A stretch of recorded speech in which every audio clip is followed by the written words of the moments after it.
हुकूमत चाह रही थी। और ये बेंचेस जो हैं सूबों में भी बनेंगी, और अब के बाद जब ये इन इफेक्ट आ गया है तो साइल अपने केसेस के लिए साला साल इंतजार नहीं करेगा। जो कॉन्स्टिट्यूशनल मैटर्स होंगे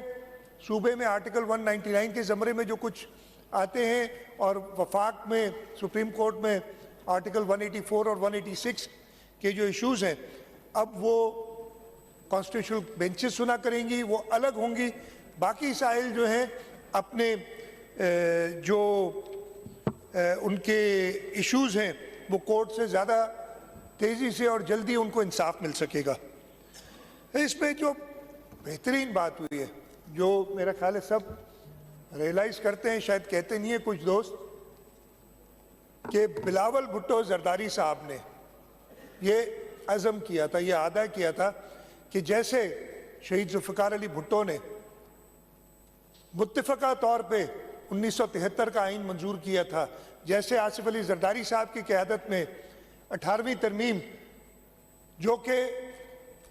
73 के कॉन्स्टिट्यूशन को आमरों ने उसकी शक्ल बिगाड़ दी थी, उसको वापस उस शक्ल में लाने के लिए जो शहीद जुल्फ़िकार अली भुट्टो ने हमें दिया था, मुत्तफ़िका तौर पे ये दोनों इश्यूज रिजॉल्व हुए थे। और ये अमेंड पहले आइन आया, फिर 18वीं तरमीम आई। ये भी मैं ये क्लेम करता हूँ, और अगर कोई नहीं मानता तो उसकी मर्जी है, कि मुत्तफ़िका अमेंडमेंट मंजूर हुई है। बिलावल साहब ने पहले दिन से कहा, और ये हुआ क्या, उन्होंने पहले पाकिस्तान मुस्लिम लीग नवाज को कायल किया, इसलिए कि जो फाइनल ड्राफ्ट है वो वही ड्राफ्ट है जो चेयरमैन बिलावल भुट्टो जरदारी साहब ने बनाया था। उन्होंने मौलाना फजलुर रहमान को कायल किया, उनकी जमात से बात की, उन्होंने एग्री किया, और रिकॉर्ड पे मौजूद है कि पाकिस्तान तहरीक इंसाफ के जो सदर हैं बैरिस्टर गौहर, उन्होंने भी पब्लिक में कहा कि जी हमें जो हमने कंसेंसस डेवलप कर लिया है। लेकिन फिर एक शख्स है जो शायद इंसाफ पे बिलीव नहीं करता, जो अपने 90 या 80 या जितने भी मेंबरान हैं उनको मना कर दिया, जबकि वो चाह रहे थे। जब उनका लीडर जो पार्टी का सदर है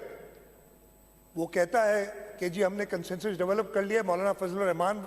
साहब वाले जो था अमेंडमेंट उस पर,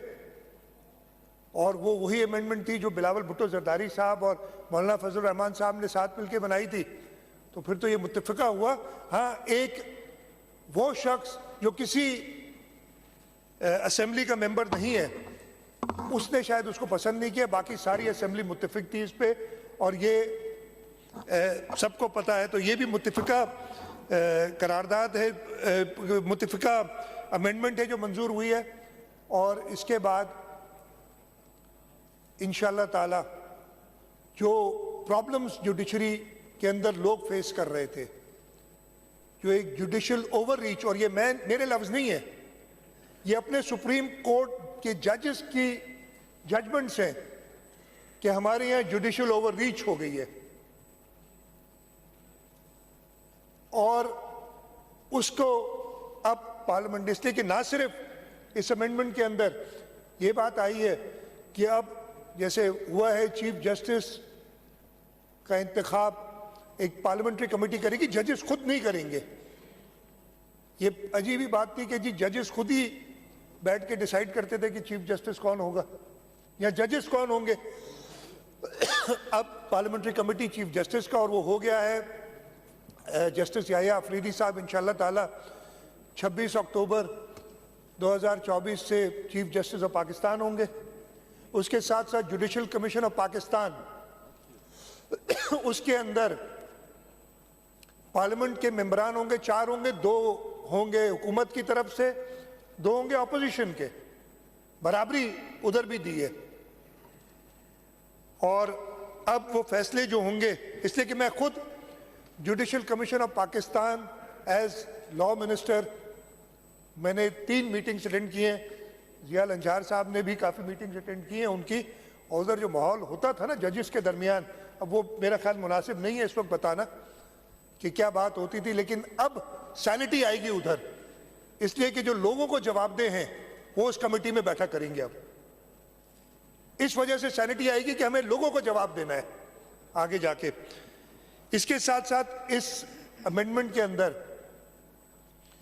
जो एक और बात हुई और मुझे समझ नहीं आई थी, मैं थोड़ा लेट आया, मैंने इसलिए पूछा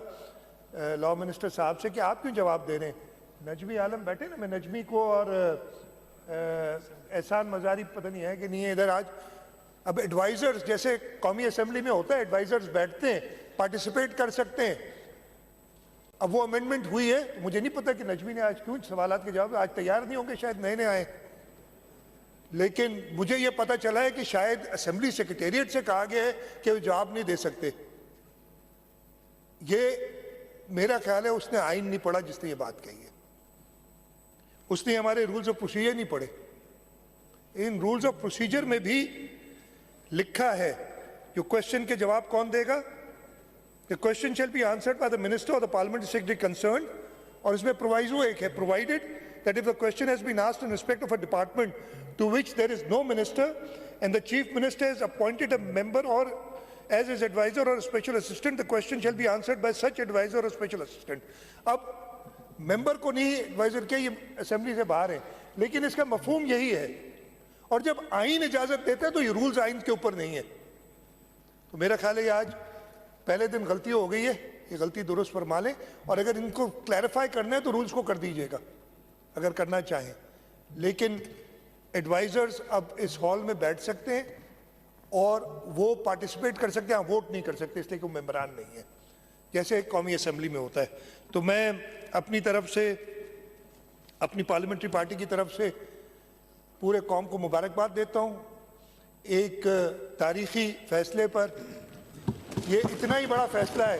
इधर हमारे यहाँ कायम अली शाह साहब बैठे हैं जिन्होंने 1973 के आइन में एक्टिवली, वो मेंबर भी थे कमेटी के, पार्टिसिपेट किया था। ये इतना ही तारीखी मोमेंट है जो 1973 का है। यहाँ जो अप्रैल 2010 में गालिबन 18वीं तरमीम हुई थी और अब अक्टूबर 2024 में ये 26वीं तरमीम से हमने आइन में इस तरमीम के बाद